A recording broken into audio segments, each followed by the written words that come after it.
How's it going? Good. I'm just getting ready to get started. Perfect timing.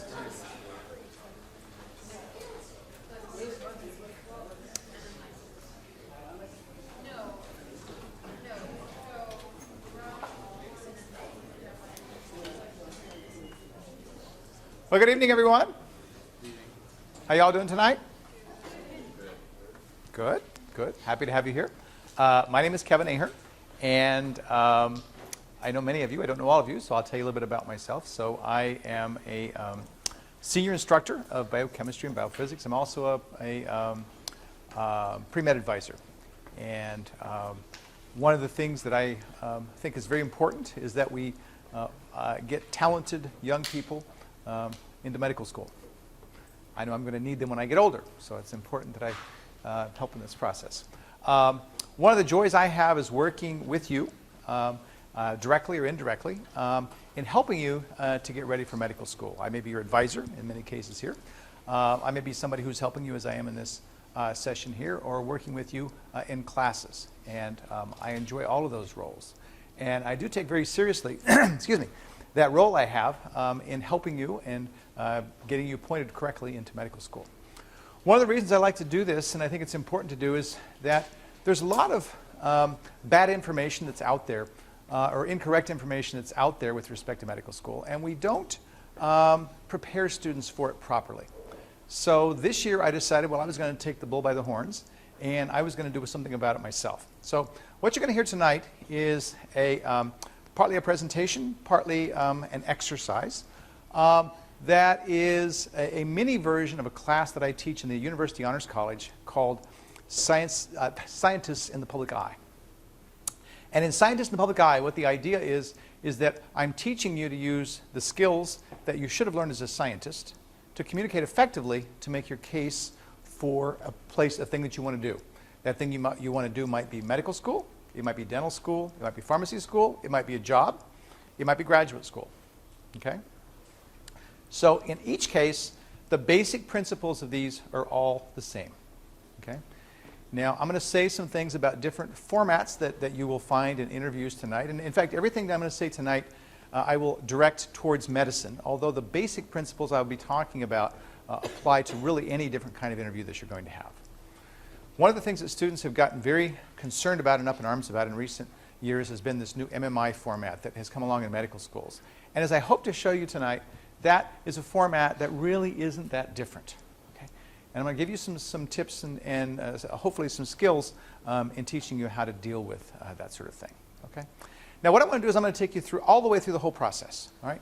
So I'm going to take you from the night before you go to your interview, all right, up to and through your interview. And then what I would like to do is I'll ask for a volunteer or two, and I'll bring you up front and ask you some questions, not to pick on you, but to analyze your questions and then tell you in your answers what they sound like to an interviewer.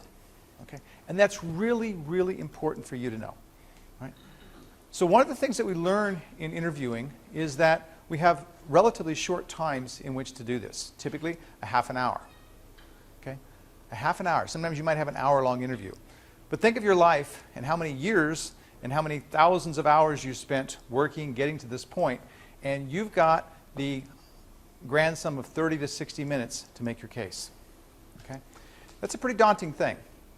And it's very important, therefore, that you understand what that case is and how most effectively to make that case. Right? Very, very important to understand and to learn those things. Now, one of the guiding principles is that interviews work on the basis of perceptions. Okay? Because they don't have a week to get to know you. Anything that they have about you is going to be based on their perception of what they think they see. You need to remember that. Everything that they think they know about you is going to be based on the perception of what they think they see. All right? So your job in the interview is managing those perceptions. Now, when I say that, students think I'm telling you to lie, I'm telling you to be deceitful, I'm telling you to manipulate, and the answer to all of those is no. Okay? But as we will see, some of the answers that you give may give a very different perception, okay, than what you think they give. All right? So part of learning to interview is learning to understand what those perceptions are when you say something. And that's why I'll use real-world examples with you up here. Everybody with me? Okay, so let's go through some of my principles.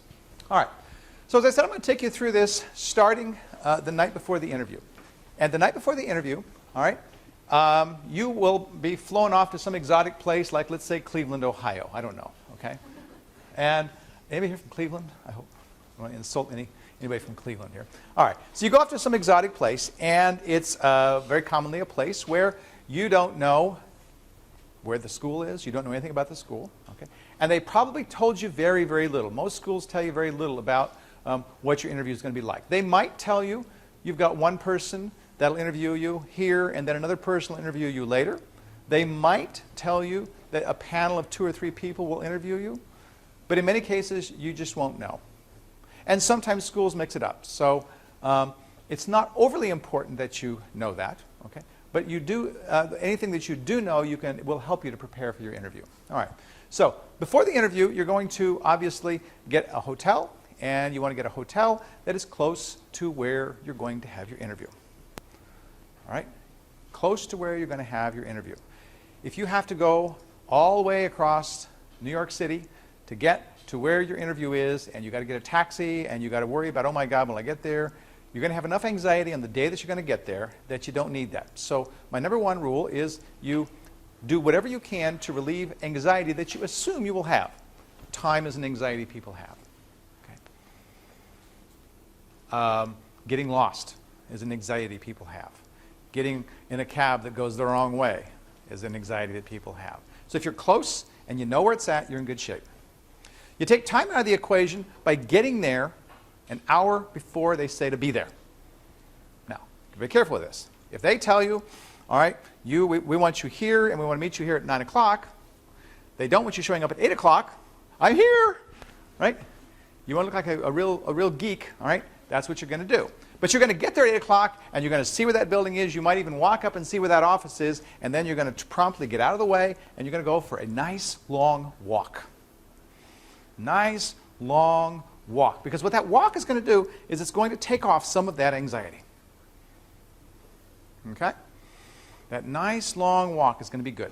All right? You can think about the questions. You can think about the various things that you're interested in, etc. But that nice, long walk is going to be important. All right. I'm getting a little ahead of myself.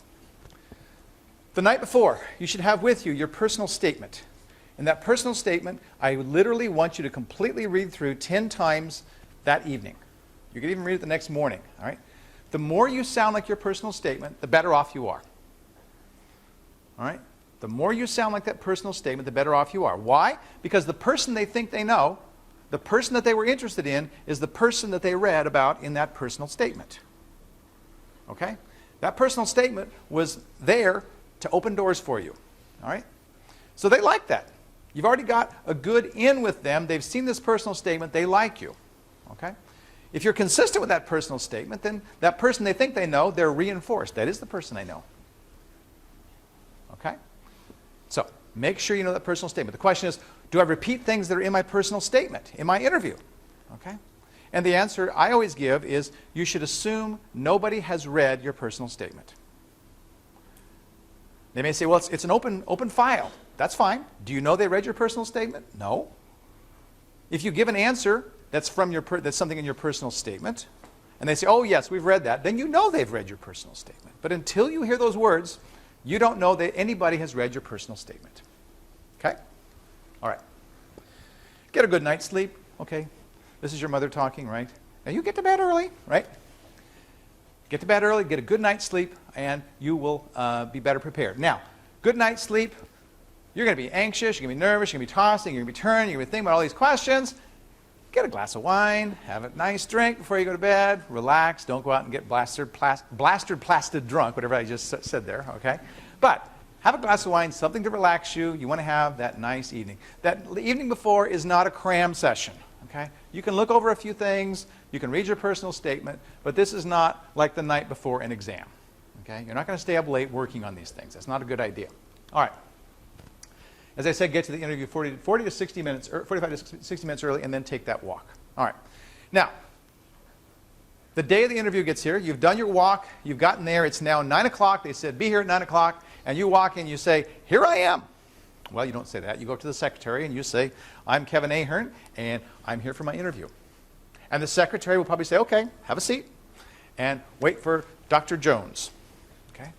So you have this seat over here, all right, and you're sitting down, and Dr. Jones comes and into the room. Now, this is absolutely essential, what you do here. It's essential that you take charge of the interview. Most students go to interviews and they want to be down here and Dr. Jones is up here because that's how they see themselves. They see themselves as little bitty and this person's got authority and they're great big. And the more you put yourself in that role and the more you act like you're down here, the more they will think of you down here and the more they will treat you down here. It is your job. The most important thing you can do is set the tone for the interview in the very first few seconds you meet Dr. Jones. Okay? Are you with me? All right. Remember that. All right. So, Dr. Jones comes into the room, right? And the interviewer comes in. And as I say, the very first thing you have to do is take charge. Well, how do you take charge of that? Well, the first thing you do is you're going to jump to your feet. Right? You're not going to wait for them to come over to you. You're going to jump to your feet. You're going to walk over to them, and you are going to stick out your hand before they stick out theirs. If you let them stick out their hand first, they've just taken charge of the interview because you're waiting for them to do something. That's not good. You've let them be in charge of the interview. Okay? You're getting the hand out there. You're going to shake that hand. You're going to take charge of this interview. And you're going to give them a nice, firm handshake. How firm of a handshake should I give? Well, it's not going to be limp, and it's okay if your hand is sweating. That's okay. You can't control your hand sweating. Oh my God, my hand's sweating, right? All right. Right? No, it doesn't matter, all right? You're going to give them a firm handshake. You want to give them equal firmness to what they give you. If they give you a limp handshake, then give them just a little bit of a squeeze. Okay? But they'll probably give you a reasonably firm handshake, and that firm handshake says, I am equal to you. Okay? All right. Firm handshake. One of the rules of this is smile your butt off. Okay? And the reason you're going to smile your butt off is when people get nervous, they get very, very serious. I see it all the time. I work with students on practice interviews, and they sit there like they're just about ready to go get shot. Okay? Now, if you're sitting here looking like this at the interview, what do you suppose the message is to that person that's interviewing you? This is the biggest thing that you've ever seen in your life. Okay? And to the interviewer, what does it seem like? Yeah, I'm interviewing my 20th person today. If you think this interview is big, try to deal with somebody who's dying.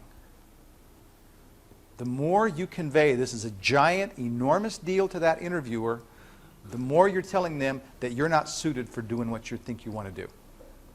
All right? Smile says, hey, I'm comfortable. I'm very comfortable. I'm happy to be here. Okay?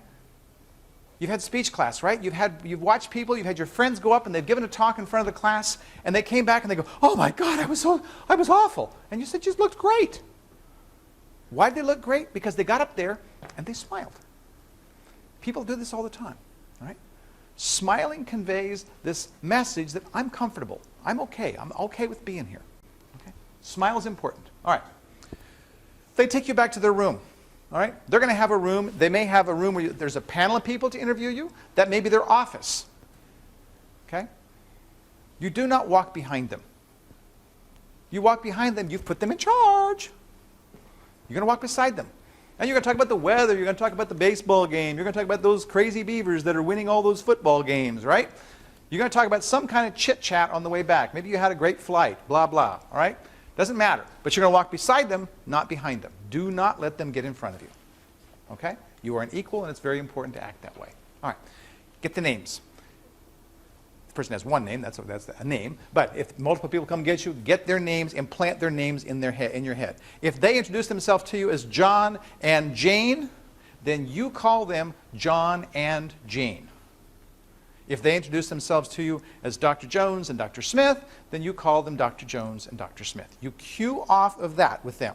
This is a matter of respect. Okay? If they've given you their first name and said they're telling you this is what it is to call me, then what they've done is they just elevated you. They've just said, it's okay to call me this. Okay? And if you go down here and you insist on calling Dr. Jones, when they've introduced you as John, what have you just said? I'm down here, you're up here. Okay? Everybody with me? All right. Body language. Body language is really important, especially as you're getting started with stuff. Okay? So, the firm handshake was part of your body language. That smile on your face was part of body language. Eye contact, really important part of body language. We all know that. You got to look somebody in the eye, you got to talk them in the eye, and one of the things that you're going to find is really hard to do is think about the answers to those questions and just look them in the face and smile at the same time. It's hard to do. Okay? It's really hard to do. Now, I'll tell you something not to do about that in a second, all right? Let's talk about what you're going to do when you go into this room. You go to a room, and it'll usually be a one-on-one. It may frequently be in the professor's office, the doctor's office, right? You go in, you sit down, okay? And they'll usually have a nice comfy chair, not something like this. You are not to get comfy. You are to sit in the chair, and you are not to use the back of the chair. If you look at the back of the chair, what do I look like? Give me anything you got. Throw it at me. Right? Well, I look relaxed, but maybe a little too relaxed, right? Okay? I'm looking like I'm watching TV. This is not the way I want to look when I'm trying to portray a professional image. I'm going to sit here, and I'm not going to use the back of my chair. That will keep me with a good posture, and I'm going to sit properly as I do this. Okay? I see people in the back sitting there. You're already getting extra credit. That's good. So, okay. All right. Now, here's a very important one. All right? When you sit down, and people sit, they may be sitting at a table, maybe sitting in a chair, whatever they are, they do this. Because when we get nervous, one of our body languages that we communicate is this right here. Hands clutch each other. Because your hands are shaking, you don't want them shaking, right? Okay? Clutching hands is a very bad visual image to give to the person because it really conveys something that says, I'm nervous. Now again, this person isn't writing these down and making notes. They're getting an impression. Okay? The impression. You're trying to manage the impression here. You're trying to manage what it is that they are perceiving about this. So they look at this person standing here like this and say, well, they just seem nervous to me for some reason. Right? This is why. Right? Hands don't touch. There's a very important second reason hands don't touch. Because when hands don't touch, they get out there and they speak for you. When my hands aren't touching each other, they're out there talking all the time. You want to get those hands gesturing. I get students in my interview class and they say, should I do all this stuff with my hands? As if that was something bad.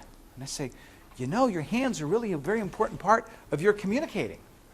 And your communicating is one of the most important things that the interviewer is looking for. The interviewer wants to envision you being able to communicate with patients. And if you're standing here like this, okay, and you're not moving, are you communicating that it's a very good way to talk to patients? It's not. Okay. Now, I said it's really hard because you've got to think, you've got to smile, you've got to be uncomfortable in this chair, and you've got to look that professor in the eye when you answer the questions, and boy, there's a lot of things I've got to do, and the brain's got to work too. It's hard to look someone in the eye and think. It's hard to do that, okay? Now, when people get stuck with this, here's what they tend to do. Well, why do you want to be a doctor? Well, now, look at that image, all right? Look at what I just did, right? Now, your students, you won't know this, all right? But professors know this, okay? When you're taking an exam and you can't remember something, okay? One of the ways that students sometimes get in trouble with their professor is the professor thinks they're cheating. Usually it's a graduate student that'll think they're cheating.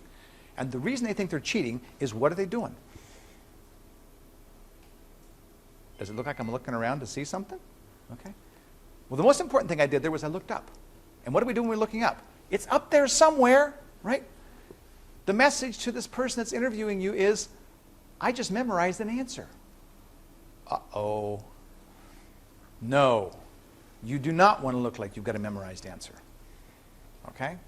Get out of the habit of looking up. When you get stuck with something, you don't have to look them in the eye, but look down. Does that look more thoughtful than this? You betcha. Okay? The main thing is you're looking away from their eyes and you can get something and you can get it by looking down, and that makes you look much more thoughtful when you do that. You can even frown a little bit at that point. I never really thought about it that way. Now you look more thoughtful. Okay? Laugh if you will. It works. Okay? You're managing perceptions. You're managing what it is that they perceive about you. All right. Smile. Don't forget to smile. You're going to hear this all night. Smile, smile, smile, because you will. You should have a little button that goes off that gives you a little jolt in the butt about every minute that says smile. Oh, right? And it's got to be a good smile too, guys. All right. Your interviewers, they think, and this is what students don't know, they think if you look like you're under 25 that you are too young. It's a perception. They're old geezers like me. They look at you and go, geez, can I see this person doing life and death? I don't think so.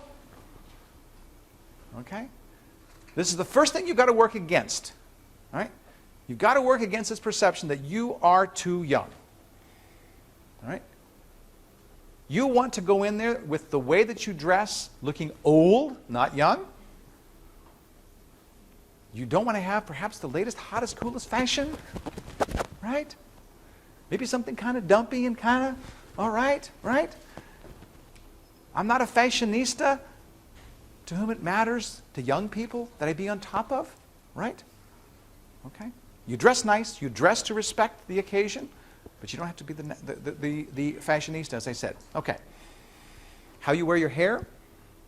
Wearing glasses usually makes you look older, but if you wear some of these trendy kind of glasses, to me they look younger. Okay? Get something that looks older, right? You will do yourself an immense favor if you make yourself look older. That's one step. Now, looking older is part of it. Sounding older is a very different part of it. All right? Very, very different part of it. I'll get to that in a bit. All right. The person doesn't know you. They think they know you from the personal statement, but I'm always amazed when I talk to students and I ask them interview questions, and they tell me something, and they don't finish the whole thing, because they know the answer to, they know what they are, but I've got to drag it out of them so that the interviewer would know that. The interviewer their job is not to drag out of you anything about your personality. You need to get that out there in front of them as quickly as you can and as clearly as you can, because if you don't, nobody's going to do it for you. I've had students with incredible stories that I literally had to just pull out of them before they would tell their story. And I say, you know, you can't be that way. You are a salesman. And you may not like being a salesman, but you are a salesman for yourself. And if you don't get out there and tell about all the features that there are in this brand new model that's sitting in front of them, like that new car, right? You're not going to sell yourself. You got to do this. Absolutely got to do it. Okay. Your interviewer. One of the most important things, and one of the things they're doing all the way through the interview is this. They're assessing your ability to interact comfortably with patients. Two S's there. It's a plural patients, I guess. All right? With patients. Okay? Again, the younger you look, that's going to be a problem. The more uptight you look in this process, that's going to be a problem. Believe me, dealing with a life and death situation is going to be a very different thing, and it's going to be a worse thing than sitting there in that interview.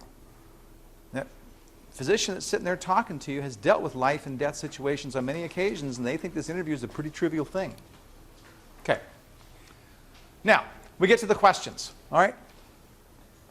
The very first question is what I call the who are you question, all right? In my class, I have students sit down in front of a video camera, and they have to answer the following question on day number 2 in the class, and that is, who are you? Now, they get confused, and you'll get confused too, because the who are you question is usually asked in the following way. So why do you want to be a doctor? It might also be asked as, well, why are you in this? Why do you think you're going to be any good at this? It's sometimes asked as, who are you? But the answer to all of those is exactly the same answer. There are 2 questions in an interview you should have the answer memorized to. This is one of them. But it should not look like it's memorized. Now, who are you? The who are you question is the most important question. It defines it's a question used to define yourself. It sets the stage for everything. Okay? You're defining yourself, and one of the things that I hope you discover from what I tell you tonight is the vast majority of questions you will get are opportunities for you to define yourself and put yourself out there. Students look at questions as, what's the right answer? Okay? That's wrong. There are no right answers. This is not an examination. It's absolutely not an examination. The questions are there for you to make a case for yourself, to present a side of yourself that they will say, "Woo, interesting, cool," right? That's what you want them saying after your interview. Not, "Well, she got all the answers right," because nobody does that. Okay. You got to be interesting, okay? You've got to be interesting. The worst thing that you can do is go in there and sound like every other person they've heard all day long. They might have interviewed 20 people that day. And you're number 19, and oh my God, I've always wanted to be a doctor, and I've done it since I was 12, and I had a lot of experience, and good God. Don't do that, okay? Think about what it is. Yeah, Josh. I just have a question about that. So when you're talking about like the "who are you" question, like I've heard that it's good to, there's obviously more to us than just being a physician or wanting to become a physician. Yeah. Is that time to talk about other things about that? Because like I don't want it to detract from my main goal of becoming a physician, but obviously there's more to everyone that gives you that chance to differentiate. How do you mold those two together? Okay, so in the "who are you," you are doing two things. You're defining yourself, and you are convincing them that you're right for the chosen profession. There are many, many, many, many, many ways of doing that, okay? I want you to think about how you are unique. That's what I want you to think about. And how that uniqueness plays into the medical field. Now, the tendency of most students is to make a list. I've got all these qualities. No, okay? Very bad thing, all right? Lists are horrible. Students love lists. They're bad. They're really, really bad. They don't tell anybody a bloody thing about you. Well, I was in the Boy Scouts. I did da-da-da-da-da. I worked there. Okay? You just bore them with lists. Stories. You want to tell your story with stories. Right? So find that thing that's unique about you. And how does that relate to medicine? Why is this person going to care about that? Because in the end, they've got to be interested in you, and they've got to be thinking, this person is right for this chosen field, in this case of medicine. Okay? And I'm not sure I'm answering your question directly, Josh, but those are important principles to think about. Okay? You must convince the listener that you're right for the field. Okay? Now, as I say, stories, stories, stories. When I ask students practice questions, I have to get them over this hump. And you guys are going to have to get this over this hump too. All right? The hump is, I'll ask you a question, and you'll just give me an answer. Because you're seeing this as an examination. Again. All right? Look at the question as an opportunity. I want you to look at every question as an opportunity, and then work with that opportunity to your advantage. All right. Now, here's the big challenge. Whatever you say, in any question that you get asked, unless it's an MMI interview, where there's little different rules, unless it's an MMI interview, you have no more than 2 minutes. Why? Well, you can sit there and talk for 10, but for the last 8 minutes, they weren't paying attention to you. Okay? You've got to make your case in 2 minutes. You want to practice this. 2 minutes. You go over 2 minutes, oh my God, this person will not shut up, right? You don't want them thinking that about you, right? In 2 minutes, if you can't say it in 2 minutes, then you've got a problem. Okay. Strategies. When you use the words "I am," you are asking the interview to trust you. This is not good. I'm a hard worker. How do I know you're a hard worker? Is that an answer to a question? Why do you want to be a doctor? Well, I'm a hard worker. I don't know you. I have no idea what you think a hard worker is. Maybe you think a hard worker is somebody that gets up at noon. Right? I am a very determined person. Well, you think you're a very determined person. I'll give you that. But you haven't told me anything. All you told me is what you thought. Okay? Now, if you said, when I was in college, I worked 30 hours a week on 3 different jobs to pay for school while I could go through school, and I finished college in 3 years with a 3.9 GPA, and I am very proud of that. What did you just say? You just said, I am a hard worker. Okay? Your story told the message for you. So, I am is not going to work for you. Okay? Get that out of your vocabulary. Be distinctive. Think how you are unique. Everyone wants to help people. Okay? Use stories to answer questions whenever possible. Okay? Good principles. And remember, students treat interviews like a fill-in-the-blank question. They are not. They are essay questions. They are essay questions. Okay? The more you get used to thinking of these as essay questions, the better off you are. Almost all questions are opportunities to sell yourself. Think in advance what message you want to convey. That is, before you go in there, what is it I really want them to come away from about me? And here's the message students usually tell me. I want to get into medical school. That's not the message. You wouldn't be there if you didn't want to get into medical school, right? Everybody wants to get into medical school, right? How are you different? What's that message that you're conveying to them, right? Think about that. Common questions. All right, so what's your best quality and what's your worst quality? Okay, you'll hear that all the time, right? Now, students usually see this as an essay question. That's good. Okay, well, my best quality is that I have overcome a giant obstacle en route to medicine. I had, when I was a child, I had a reaction to a medication, and it left me in the hospital for 3 months. And as a result of that, I had a slight impairment of my ability on my left side. And so I was naturally left-handed, and I've had to be right-handed. And I am pretty pleased that I was able to do that. I went on, and I've actually been able to play in sports despite that. Okay, good quality, right? What's your worst quality?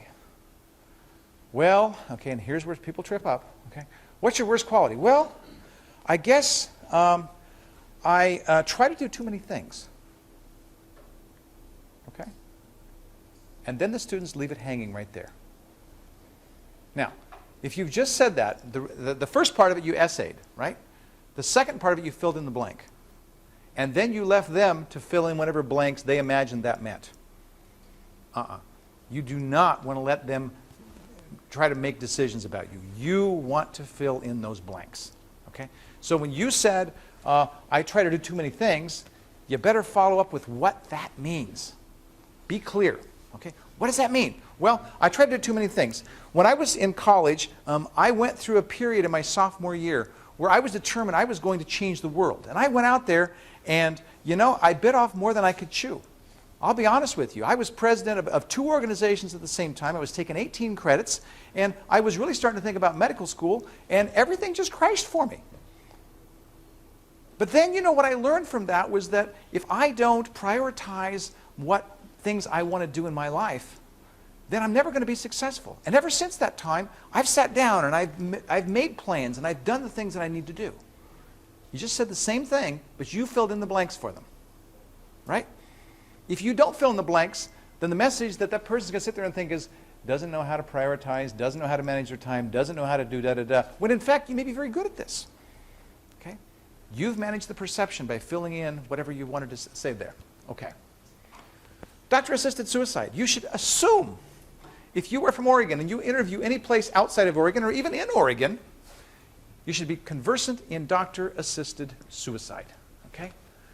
I think every student should know what the law says about doctor-assisted suicide, and they should be able to talk intelligently about it. It's a stereotype about Oregonians, and it's one that you're going to be asked. If you're from a state that has doctor-assisted suicide, which has giant medical implications, and you're interviewing at Ohio State University and you don't even know what the law is, you don't know your own state, why should we want you? Okay. Off-the-wall questions. These always worry students. Oh my God, they're going to ask, you know, what's my favorite Disney character? Okay. I had somebody actually ask me that just recently. What do I say? And I said, well, what's your favorite Disney character? Right? Number one principle in interviews is honesty. Right? I don't know, I suppose Goofy, you know? You're not going to give an essay answer to that, I hope. You know? Well, when I was 4 years old, I had this, yeah. No, I mean, all right. Difficult, MMI type questions. All right. Now, your opinion, as I said, your opinion is not what they're interested in. Okay? I want to emphasize this. Okay? Let's imagine somebody sits you down and says, well, what do you think about doctor-assisted suicide? There's a good one, right? What do you think about doctor-assisted suicide? The way you will hear this right now is, well, I think it's a really difficult decision, but in general, I think that the patient should be able to decide what they want to do with their life. Or you might say, well, you know, as a physician, I don't think that It is something that a doctor should be doing. A doctor is there, to cause no harm. And that's not right. So I don't think a doctor should do that. And both those answers are wrong. Okay? The reason that they're wrong is you've taken the question to mean it has a right or a wrong answer. And you tried to give it your right or wrong answer because you said, what is your opinion? I'm giving him my opinion. All right? Remember, you're trying to manage perceptions here. You're trying to manage perceptions. Do you want to look, this is a difficult topic. This is a topic that people feel strong emotions about. Okay? Do you want to look intelligent or do you want to look like you have an opinion? You want to look intelligent. Okay? You always want to look intelligent. And when you have a difficult subject like this one, what do you think about abortion? What do you think about medical marijuana?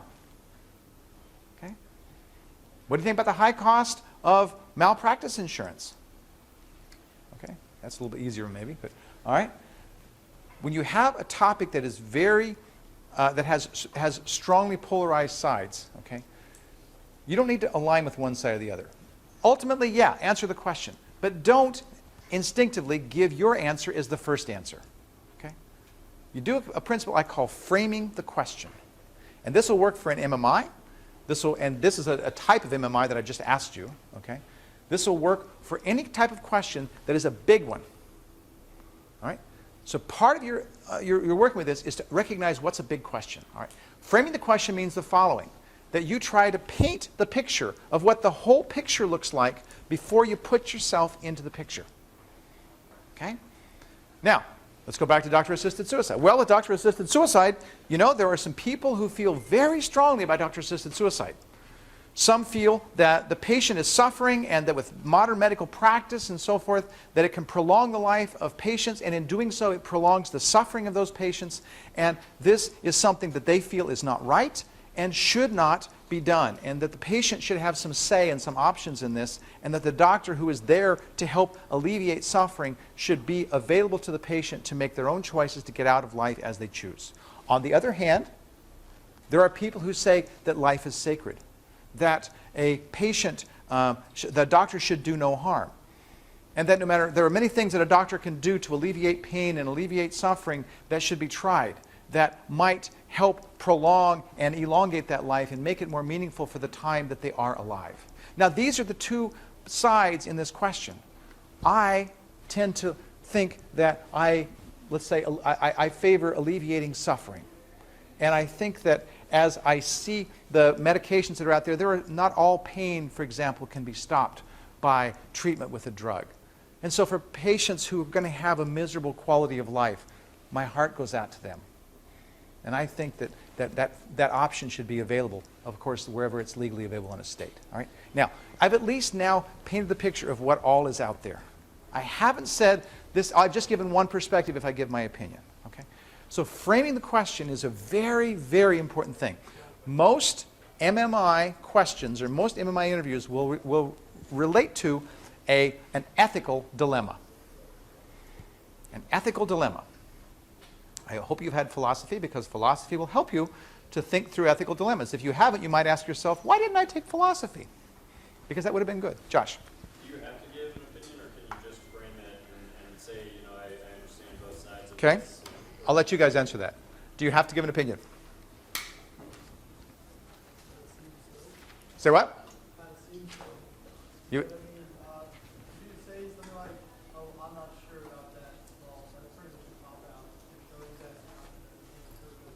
okay, well, but he's saying that you could give both sides and then just say nothing more. Is that? Yeah, I wouldn't necessarily say don't put yourself in the position of be viewed as copping out, but if you just stop at giving both sides, it might not. Okay, so you say you need to give an answer. Yes.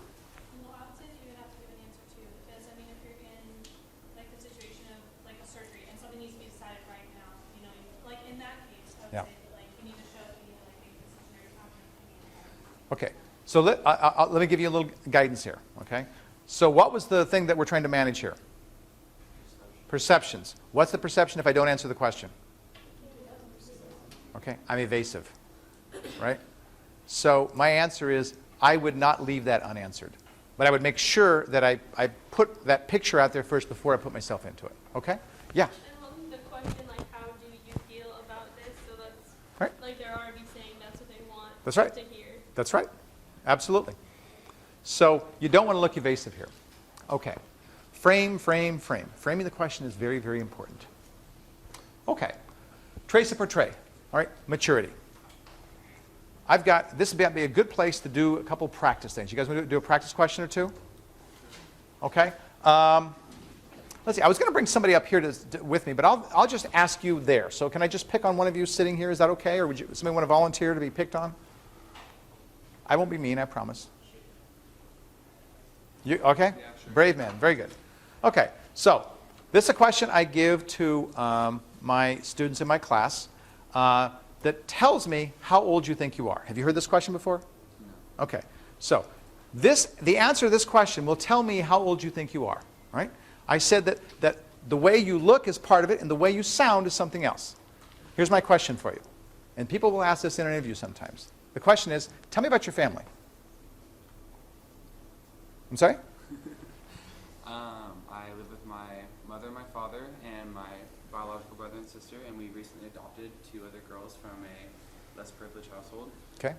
It's been going really well. I really like the way that they've been kind of incorporated into our family, and Okay. I'm really grateful. That's fine. So what he's just said is that he has a mother and a father, has siblings, and an adopted sibling as well. Now, what he just told me, and this is the most common way young people answer that question, is he just defined himself as a child. The child of his parents.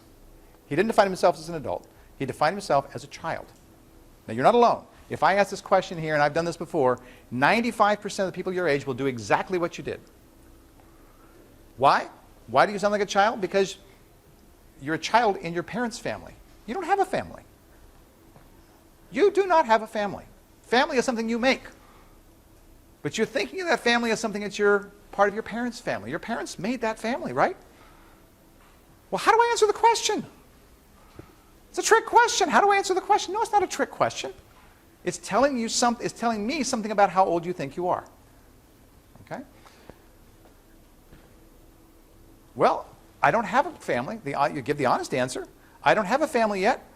Someday, I may get married and have children. I haven't decided if I want to do that or not. But for right now, I'm a single person, and I'm pretty happy with that. Does that sound a little different? Yeah. Yeah, it sounds very different. So, again, think about what those words that you use can say about how old you think you are. Home is the same place. When I ask students where their home is, it's where mom and dad lives. You make home, folks. Home is where you make it. Home might be the place that you came from, but it's not your parents' home. Okay? Keep that in mind. All right. Strength of character. Strength of character is really important. The more you look like you're that pushover, the more you look like you're that follower, that person that is being down here while they're up there, it isn't going to go. All right? You're going to be dealing with life and death matters. You can't have that situation go on where they are looking at you as down here. Ability to communicate. You've heard this over and over. Ability to prioritize. Okay? A lot of the questions that will come up will deal with your ability to prioritize. And I tell my students in my class that if there's one word you want to get in your interview, if there's just one word that you could get into your interview and you couldn't say anything else, I want you to use the word prioritize. Okay? That is one of the most important words that you can use because it reflects something that says that you have to be able to manage things and you have to see in terms of order of importance and be able to deal with that. Okay? You've heard it in war zones or in emergency rooms where triage, right? Triage means, is there somebody coming in? Yeah, I think we have a test. At 8:30? Oh, blast it. Okay, I was hoping we had it for longer than that. So, let's see. You guys have a test in here? Yeah. Okay, we'll be out by 8:30.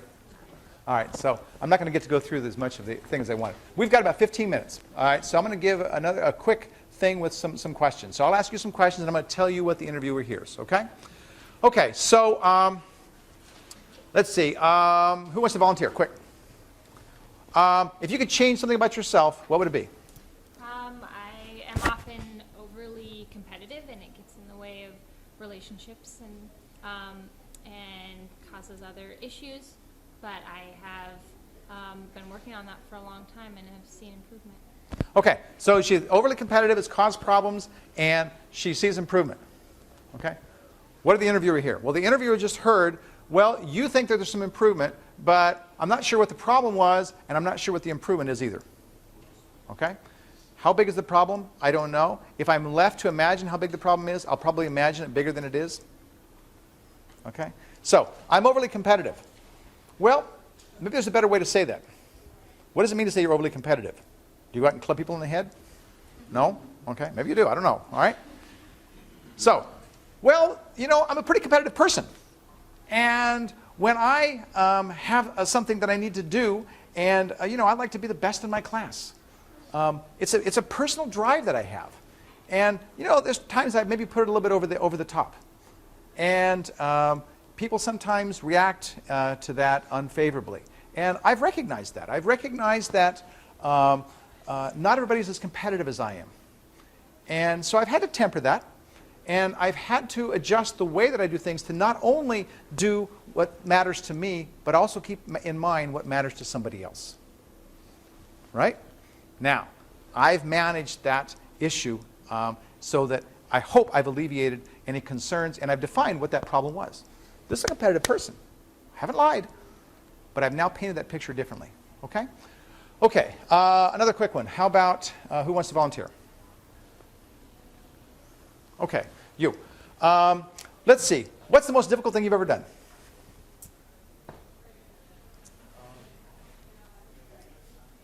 Speak with patients at a free clinic that I volunteer with who've been going through some really difficult times, losing insurance, and who've in their entire lives on insurance plans. Okay.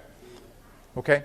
Helping, talking to patients in a clinic where they have no insurance and dealing with that with them. Okay? This is the second question that I say you should have an answer memorized for. Everybody should have an answer memorized for this question. And this question is important, and this is going to be the last thing I'm going to say here. So I may schedule another session where we can finish this because I'm not getting through what I want to here. The answer to this question is critical. Okay? This question I use, and I think most people use to gauge how old you actually are in terms of experience. This question tells me a lot about how much you've faced in terms of an adult life. Okay? Very, very important that you have an answer to this question. A lot of us, or a lot of you, and I was that same way when I was that age, haven't had to deal with a lot of trauma. You haven't had to deal with a lot of adversity. Okay? If the most difficult thing that you can think of you had to deal with in your life was that you had a grade that you worked really, really, really hard for and you ultimately ended up getting an A, you haven't lived an adult life. You haven't had adult experiences. Having adult experiences is part of that maturity thing.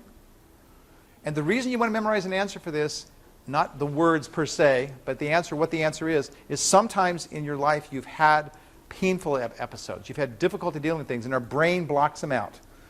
When you are under the lights of the interview and you're anxious and nervous, okay, what happens is that you will forget those.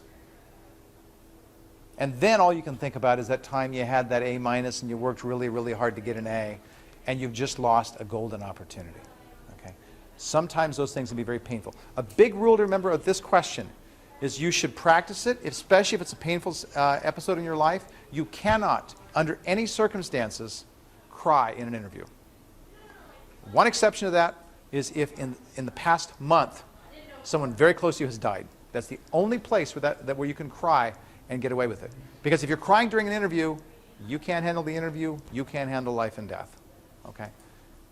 So that is very, very important to do. Okay? All right. Now I think we're going to have to let these other folks get in here. So I will schedule another session. Thank you for your attention, and good luck. Oh, by the way, the class that I teach is right there. My email address is right there. Anything else you want? You're set. When do you teach the class in the every term? Class is taught next term, in winter term, in the Honors College. Hey, Kevin. Yes, sir. How you doing? Questions. Yeah.